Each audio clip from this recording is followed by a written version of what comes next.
Kuntum khaira ummah. Kamu umat Islam adalah umat terbaik yang dilahirkan untuk manusia, karena kamu menyuruh berbuat yang makruf dan mencegah dari yang mungkar. Allahu Allahu Allahu Allah. A'udzu billahi minasyaitonir rajim. Bismillahirrahmanirrahim. Sesungguhnya kami telah memberikan kepadamu kemenangan yang nyata, supaya Allah memberi ampunan kepadamu terhadap dosamu yang telah lalu dan yang akan datang, serta menyempurnakan nikmat-Nya atasmu dan memimpin kamu kepada jalan yang lurus, dan supaya Allah menolongmu dengan pertolongan yang kuat banyak. Dialah yang telah menurunkan keterangan ke dalam hati orang-orang mukmin supaya keimanan mereka bertambah di samping keimanan mereka yang telah ada. Dan kepunyaan Allah lah tentang langit dan bumi, dan adalah Allah Maha mengetahui lagi Maha bijaksana. Supaya dia memasukkan orang-orang mukmin laki-laki dan perempuan ke dalam surga yang mengalir di bawahnya sungai-sungai. Mereka kekal di dalamnya, dan supaya dia menutupi kesalahan-kesalahan mereka. Dan yang demikian itu adalah keberuntungan yang besar di sisi Allah. Dan supaya dia mengazab orang-orang munafik laki-laki dan perempuan, dan orang-orang musyrik laki-laki dan perempuan yang mereka itu berprasangka buruk terhadap Allah. Mereka akan mendapat giliran kebinasannya amat buruk, dan Allah memurkai dan mengutuk mereka serta menyediakan bagi mereka neraka jahanam. Dan neraka jahanam itu sejahat-jahat tempat kembali. Dan kepunyaan Allah lah tentara langit dan bumi, dan adalah Allah Maha perkasa lagi Maha bijaksana. Sesungguhnya kami mengutus kamu sebagai saksi, pembawa berita gembira dan pemberi peringatan, supaya kamu sekalian beriman kepada Allah dan Rasul-Nya, menguatkan agamanya, membesarkannya dan bertasbih kepadanya di waktu pagi dan petang. Bahwasanya orang-orang yang berjanji setia kepada kamu, sesungguhnya mereka berjanji setia kepada Allah. Tangan Allah di atas tangan mereka. Maka barang siapa yang melanggar janjinya, niscaya akibat ia melanggar janji itu akan menimpa dirinya sendiri. Dan barang siapa yang menepati janjinya, maka Allah akan memberikan pahala yang besar. Orang-orang Badui yang tertinggal tidak turun ke Hubaidiyah akan mengatakan, harta dan keluarga kami telah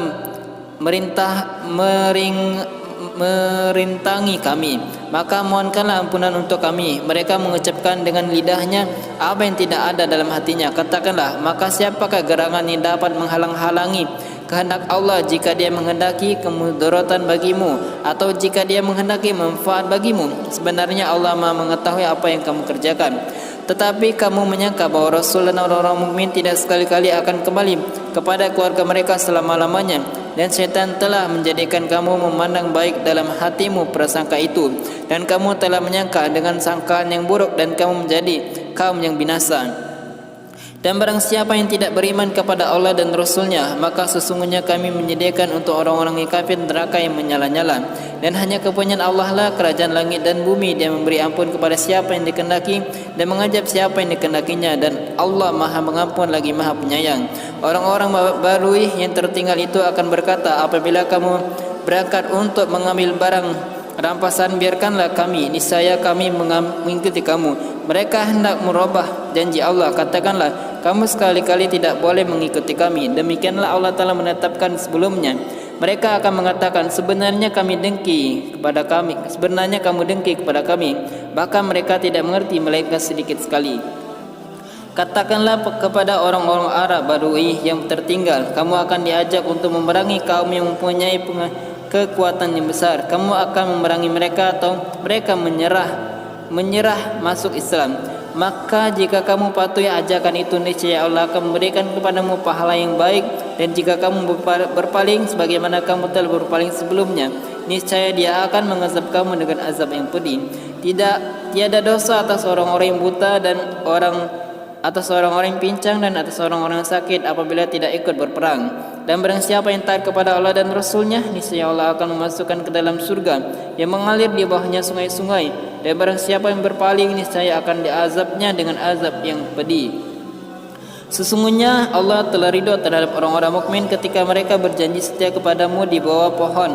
Maka Allah mengetahui apa yang ada dalam hati mereka, lalu menurunkan ketenangan atas mereka.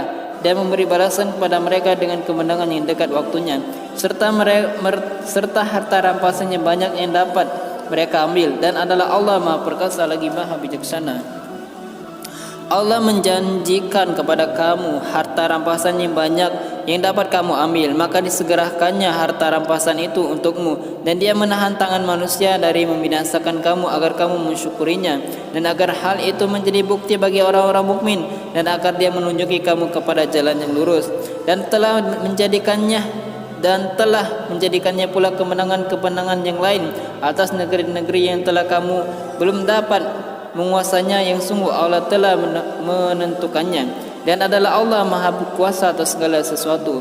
Dan sekiranya orang-orang kafir itu memerangi kamu, pastilah mereka berbalik melarikan diri ke belakang kalah. Kemudian mereka tidak memperoleh pelindung dan tidak pula penolong. Sebagai suatu sunnatullah yang telah berlalu sejak dahulu, kamu sekali-kali tidak akan menemukan perubahan bagi sunnatullah itu. Dan Dialah yang menahan tangan mereka dari membinasakan kamu, dan menahan tangan kamu dari membinasakan mereka di tengah kota Mekah, sesudah Allah memenangkan kamu atas mereka. Dan adalah Allah Maha melihat apa yang kamu kerjakan. Mereka lah orang-orang yang kafir yang menghalangi kamu dari masuk Masjidil Haram dan menghalangi hewan kurban sampai ke tempat penyembelihannya. Dan kalau tiadalah karena laki-laki yang mukmin dan perempuan-perempuan yang mukmin yang tidak kamu ketahui bahwa kamu akan membunuh mereka, yang menyebabkan kamu ditimpa kesusahan tanpa pengetahuan tentang Allah, dan tidak akan menahan tanganmu dari membinasakan mereka, supaya Allah memasukkan siapa yang dikehendakinya ke dalam rahmat-Nya. Sekiranya mereka tidak bercampur baur, tentulah kami akan mengazab orang-orang kafir di antara mereka dengan azab yang pedih. Ketika orang-orang kafir menanamkan dalam hati mereka kesombongan, yaitu kesombongan jahiliyah, lalu Allah menurunkan keterangan kepada Rasul-Nya dan kepada orang-orang mukmin, dan Allah mewajibkan kepada mereka kalimat takwa, dan adalah mereka berhak dengan kalimat takwa itu dan patut memilikinya. Dan adalah Allah Maha mengetahui segala sesuatu. Sesungguhnya Allah akan membuktikan kepadanya Rasul-Nya tentang kebenaran mimpinya dengan sebenarnya, yaitu bahwa sesungguhnya kamu pasti akan memasuki Masjidil Haram, insya Allah dalam keadaan aman, dengan mencukur rambut kepala dan mengguntingnya, sedang kamu tidak merasa takut. Maka Allah mengetahui apa yang tiada kamu ketahui, dan Dia memberikan sebelum itu kemenangan yang dekat. Dialah yang mengutus Rasul-Nya dengan membawa petunjuk dan agama yang hak agar dimenangkan terhadap semua agama, dan cukuplah Allah menjadi saksi. Muhammad itu adalah utusan Allah, dan orang-orang yang bersama dengan dia adalah keras terhadap orang kafir, tetapi berkasih sayang sesama mereka. Kemudian kamu lihat mereka rukuk dan sujud mencari karunia Allah dan keridoannya. Tanda-tanda mereka tampak pada muka mereka dari bekas sujud. Demikianlah sifat-sifat mereka dalam Taurat dan sifat-sifat mereka dalam Injil, yaitu seperti tanaman yang mengeluarkan tunasnya, maka tunas itu menjadikan tanaman itu kuat, lalu menjadi besarlah dia dan tegak lurus di atas pokoknya. Tanaman itu menyenangkan hati penanam-penanamnya, karena Allah hendak menjengkelkan hati orang-orang kafir dengan kekuatan orang-orang mukmin. Allah menjanjikan kepada orang-orang beriman dan mengerjakan amal soleh di antara mereka ampunan dan pahala yang besar. Shadaqallahul azim.